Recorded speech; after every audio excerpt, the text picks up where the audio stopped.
Hello everyone and welcome to Isaac Sim tutorials.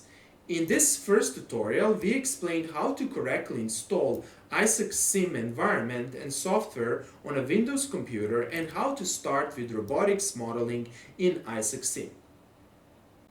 Over here, you can see a simulation and motion control of a Franka Emika Panda robot. Namely, as you can see over here, I'm providing angles of rotations for every joint. For example, if I want to rotate the third joint, I can do it over here. Here's the fourth joint, the fifth joint. We can see even the wrist angles, and then you can also open or close the gripper or rotate the gripper. A very nice thing about Isaac Sim is that motion and animation that is complete rendering is done in real time. And over here you can see the simulated environment as well as the room in which the robot is. You can generate animation, you can rotate the view, you can do all sorts of things.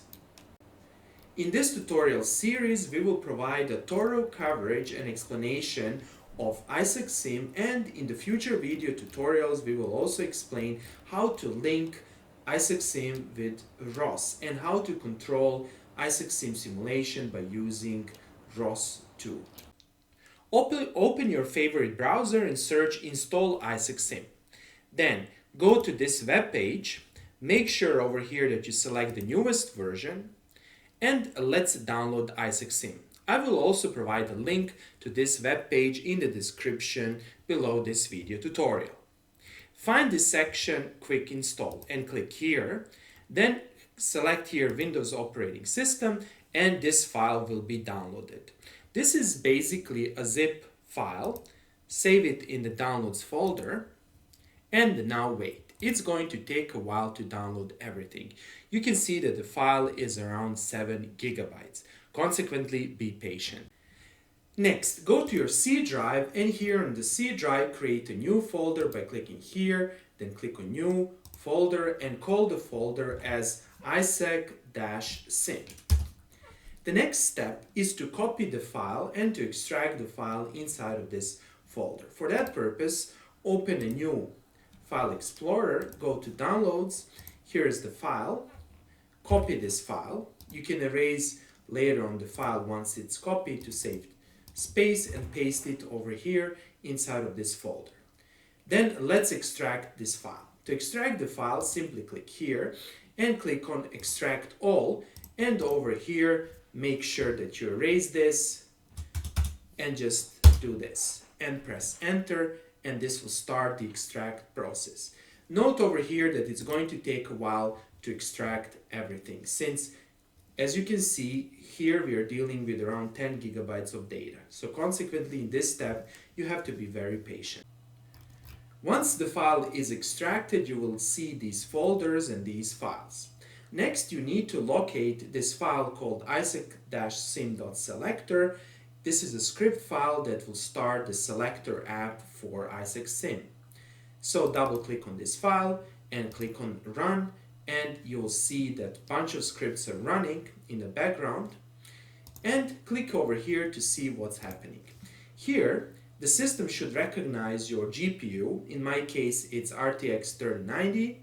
You can see its memory, you can see other information over here, you can see your processor, etc., as well as your physical memory. So here's the selector app. This app will be deprecated in the future releases of Isaac Sim. Consequently, you need to start Isaac Sim differently, and I will explain this later. Here, make sure that this option is selected. Here you can select Bridge for ROS if you have ROS installed on your system. I will cover this in future tutorials, and simply click on Start, and now you have to wait for a while since the installation process will start and Isaac Sim will also start. So be patient over here. Another way to start the Isaac Sim is to simply click on this file called Isaac Sim. Keep in mind this, since the selector app will be deprecated in the future releases of Isaac Sim and you will not be able to use it. Consequently, you can start the Isaac Sim by simply clicking over here and click on Run, and Isaac Sim will start. Once Isaac Sim opens, you will see this screen, and let's explain what's written over here. Over here you can see your GPU, its memory usage, and you can also see the process memory. You can see that Isaac Sim is really memory hungry. So let's start with modeling. Click on Create, then click on Environment, and you can have several options. Let's start with Simple Room. Once you click on a simple room, you will see that over here, our environment will be created. So let's wait until the environment is being created. Here it is, here is the environment. You can see it's a room with a table. Next, let's learn how to translate, rotate, and pan the view. To zoom the view, you can simply use the middle or the roller mouse button by rolling it forward or backward. Next, let's learn how to pan the view. To pan the view, simply press and hold your middle mouse button or the roller mouse button and move the mouse up or down. And finally, let's learn how to rotate the view. To rotate the view, simply press and hold the right mouse button and you can rotate the view. You can see that it's a nice 3D rendering of a room, and over here you can see that there is also something outside. Perfect. Next, let's learn how to add our first robot. Simply click on Create, then click on Robots, and over here you have several options. Let's click on Franka Emika Panda arm, and here it is. You can see that the arm is centered at the table. You can also rotate to see this arm from different angles. For example, if we want to see from this angle, we can rotate and zoom the view. To play the simulation that someone else created, simply click here and you will see that the robot moves. And then you can stop the simulation and the robot will be back in its neutral position. Next, let's learn how to add the robot controller and how to move the robot.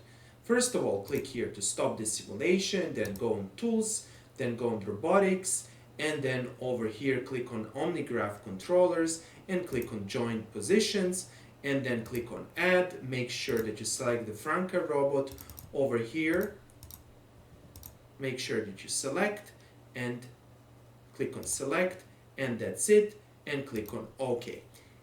And then found 8 joints under the given articulation robot primary. If different than expected, check if needed to give a different prim for robot root. Don't do anything, just ignore this thing. Now, if you now minimize this part over here as well as over here, you'll see the graphs. So expand the graphs and you will see this block over here which is called position controller. Expand this and then you can set over here the robot joint motions. Okay, to move the robot, double click over here under position controller, joint command array, and over here you will see the inputs. Next, play the simulation such that the robot can move, and while this button is pressed, over here you can adjust the joint position. So we can play with the first joint, with the second joint, with the third joint, fourth joint, etc. Now you can see that already we have crashed the robot, that is, the robot is in some singular probably state. And then again you can click here to go back in the neutral position.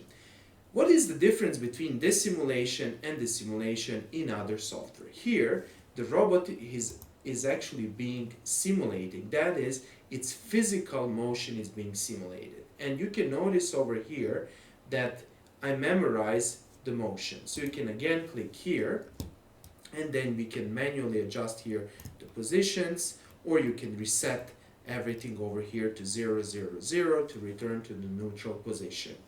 One thing to keep in mind about Isaac Sim is that Isaac Sim is really computationally demanding. Now you can see that I'm actually using 9 GB of RAM memory and I'm using 3 GB of my GPU.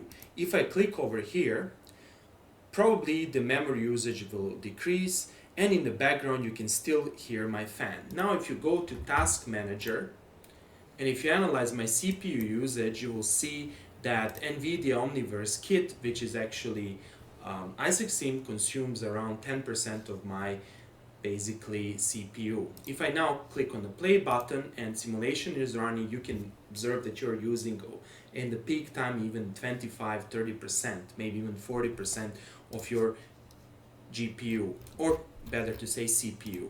And if I try to move the robot again, you'll see that this is probably being increased, as you can see over here. Okay, that's all for today, and thanks for watching.